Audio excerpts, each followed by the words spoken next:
Sabahınız xeyir. Bugün səhər tezdən 6-cı gün saat 9-a qalıb. Hara getdiyimi təxmin edə bilməzsiniz buludla. Biraz tökülüb nəysə.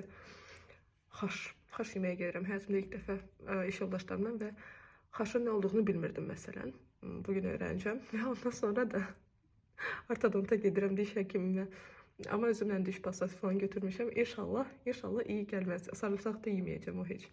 Bu isə mənim rəfiqəmin Zərifə, nəysən də pozulmayacaq dediyi karandaşdır. Bugün elə onu yoxlayacağıq. Düzdür, istifadə eləmişəm. Gördüyünüz kimi, amma gözləmləməmişəm ki, gedir getmir. Bugün xüsusi diqqət orada olacaq.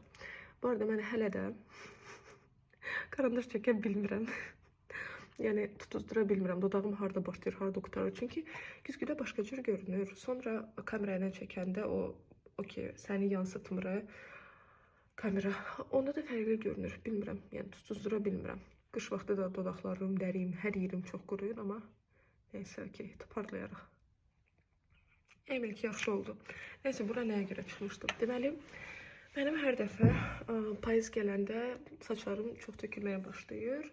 Yəni, inanılmaz tökülməyə başlayır və bu mövsümlə bağlı deyə düşünürəm, çünki hamıda tökülür. Mən də həmişə o vaxtlarda gedirəm, saçımı kəstirirəm və tökülmə dayanır və yaxud da azalır.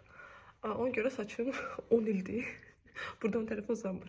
Neysə, bu dəfə mən vaxt çatdıra bilmədim. Saçımı kəstirməyə və s. heç rəng qoymağa belə çatdırmırdım. Bu arada yeni rəng məni çox xoşbəxt eləyir. Və amonyaksız kraska istifadə eləmişdim.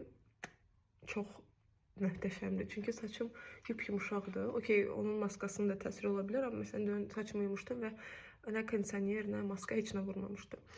Anyway, bu dəfə vaxt çatdırmadım. Yəni düşünün ki, bir ay prosta əziyyət çəkdim də saç tökülməsindən. Sonra bir anda saç tökülməm azaldı, dayandı və saçım uzandı çox qəribə şəkildə. Yəni bəlkə də keçən illərdə kəstirməsəydim, hal-hazırda saçım buradan falan olardı.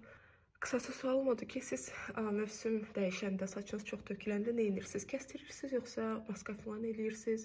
Saç diblərinə maska eləyirsiniz? Məsələn, mən eləmişəm həyatımda nə vaxtsa, amma həmişə elə bilmişəm ki, maska eləsəm saçım bir də təmizlənməyəcək.